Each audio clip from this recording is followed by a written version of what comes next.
हम लोग आरपीएफ जो रिक्रूटमेंट है 2024 में उसके बारे में बात करने वाले हैं।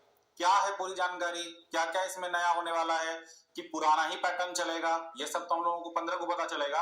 लेकिन एक जो अभी तक होते आया है, जो एक रोड मैप है, या हम लोग जो आगे आपके लिए करने वाले हैं, केजीएस टीम जो आपके लिए करने वाली है, उसके बारे में भी हम आपको बताने वाले हैं और पूरी जानकारी आपके साथ साझा करने वाले हैं। आप अपने दोस्तों मित्रों में भी ये बात फैला दीजिएगा, अपने स्टेटस में लगा लीजिएगा, क्योंकि ये आप ही के लिए किया जा रहा है ना। तो सबसे इंपॉर्टेंट बात ये है कि ये जो भर्ती है दो मतलब चीजों के लिए है, आरपीएफ एसआई के लिए और आरपीएफ कांस्टेबल के लिए, ठीक है। और एजुकेशनल क्वालिफिकेशन की अगर बात करें तो जो कांस्टेबल वाले बच्चे हैं वो आप रिकॉग्नाइज्ड बोर्ड से 10वीं पास, इक्विवेलेंट, और जो सब इंस्पेक्टर है वो बैचलर डिग्री होना चाहिए एक रिकॉग्नाइज्ड यूनिवर्सिटी से, क्योंकि भाई आप जब सब इंस्पेक्टर बनेंगे तो आपने थोड़ा सा तो क्वालिफिकेशन उस टाइप से मांगा ही जाएगा, ठीक है ना। अब इंपॉर्टेंट बात ये है कि सर कितने तरीके से क्या क्या प्रक्रियाओं से गुजरना पड़ेगा, कैसे हमें ये नौकरी मिलेगी, क्या मतलब सिर्फ एक एग्जाम देंगे नौकरी हो जाएगा, 2 एग्जाम देना पड़ेगा, क्या क्या चीज होता है इसमें। तो अभी हम लोग एक ये शॉर्ट नोटिस कर रहे हैं, अभी पूरी तरह से नोटिफिकेशन आया नहीं है, तो फिर भी जो अभी तक होते आया है उसके हिसाब से अगर चीजों को समझेंगे आप, तो भाई देखो सीबीटी कंप्यूटर बेस्ड टेस्ट है, फिजिकल एफिशिएंसी टेस्ट आपका देखा जाएगा, इसके अलावा जो प्री मेडिकल टेस्ट होता है, क्योंकि आप जब पुलिस बनेंगे तो आपका फिटनेस तो ओके होना चाहिए ना, रात भर जगना है, आपको वैसा स्टेमिना होना चाहिए, हर एक चीज तो चेक होगा ही।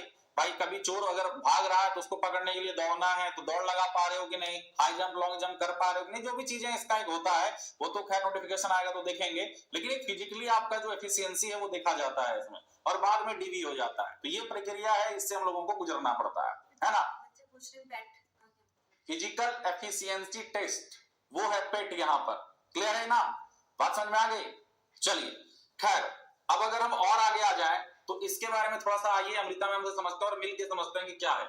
बच्चों तो अभी जो हम बता रहे हैं वो मैं आपको बार बार कह रही हूँ कि जो ऑफिशियल नोटिफिकेशन है वो भी नहीं आया है, जो अभी तक होते आया है उस आधार पर हम सभी आप लोगों को जानकारी दे रहे हैं।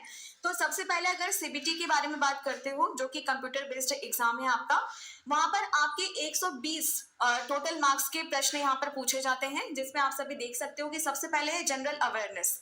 जनरल अवेयरनेस में आप सभी देख सकते हो वही सब है आपका, जैसे पॉलिटी हो गया, ज्योग्राफी हो गया, इकोनॉमिक्स हो गया, इंडियन कॉन्स्टिट्यूशन मतलब जो आपका संविधान हो गया, तो आर्ट्स, साइंस और करंट अफेयर्स है ना। तो ये आपका पूरा जनरल नॉलेज वाला पोर्शन हो गया, जिसमें आपका GK GS, in short GK GS. Railway वाला एक खेल करता है, ईटीसी लिख देता है। हाँ, इसके अलावा भी और पूछ सकता है जो करंट में आपका चल रहा है। नेक्स्ट आपका है यहाँ पे मैथ्स वाला पोर्शन, और फिर है आपका रीजनिंग वाला पोर्शन, जैसा कि बेसिकली आता है। अगर आप देखो तो 50 नंबर आपके बनते हैं आपके जीके जीएस से, फिर 35 नंबर आपके बनते हैं यहाँ पे मैथ से, और फिर 35 नंबर आपके बनते हैं रीजनिंग से। टोटल अगर आप देखो तो 120 नंबर आपको लाना होता है, और अगर आपकी कट ऑफ अच्छी जाती है तो फिर आपको फिजिकल के लिए बुलाया जाता है। देखिए इस चैनल पे पहली बार कुछ नया होने वाला है, जो कि अंत में भी हम लोग बताएंगे, लेकिन नहीं मैम अभी तक शायद उस चीज की क्लास नहीं हुई है, आप लोग बने रहिएगा। चलिए तो आगे अगर हम लोग देखें आगे क्या है, तो ये candidates will be required to answer all question, ये उसी का है, उसको छोड़ देते हैं। नंबर मिलेंगे अगर आप अच्छा नहीं करेंगे तो नेगेटिव, वही चीज छोड़ देंगे तो कुछ भी एक्स्ट्रा नंबर नहीं मिलेगा। और ये हिंदी में वही चीज लिखा है कि 4 चरणों से गुजरना है, ठीक है। अब ये चीज क्या है, फॉर्म कब आएगा, ये सबसे बड़ा क्वेश्चन है। तो बच्चों को हमने और अमृता मैम ने शुरू कि फॉर्म कब आने वाला है भाई, तो फॉर्म आने वाला है 15 तारीख को। और ये कैसे पता चलेगा, ये देखो ऑफिशियली आप जब आरआरबी चंडीगढ़ खोलेंगे तो यहाँ पर 14 तारीख को एक आया हुआ है कि tentative date for publishing of CEN RPF 01 2024 and CEN RPF 02 2024।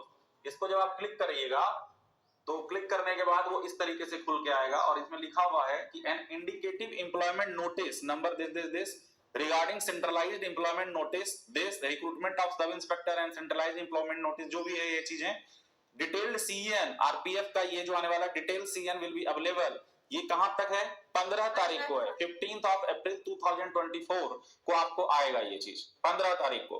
तो आप लोगों को फाइनल देखने मिलेगा, और बाकी जो ऑफिशियल वेबसाइट है वो, और नीचे ये भी लिख दिया गया कि beware of frauds brokers and job जो रैकेट होते हैं भाई उनसे बच के रहिएगा, है ना, सही बात है ये।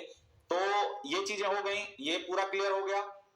पोस्ट जो है वो अभी तक जो डिसाइडेड है वो कितना कितना है मैम, एक बार डिस्कस करा दीजिए बच्चों को। 4660 पोस्ट है आपकी, 4660 पोस्ट है, जहाँ पे एसआई के लिए आप लोगों की है 452 और 52 और मतलब 452 और जो कांस्टेबल है उसके लिए 4208। ठीक है, तो आप सभी देख सकते हो। और सर ने पहले ही बताया था कि अगर आप लोगों को सब इंस्पेक्टर के लिए देना है तो आप लोगों का बैचलर डिग्री होना जरूरी है, मतलब आप सभी ग्रेजुएट होंगे, बीए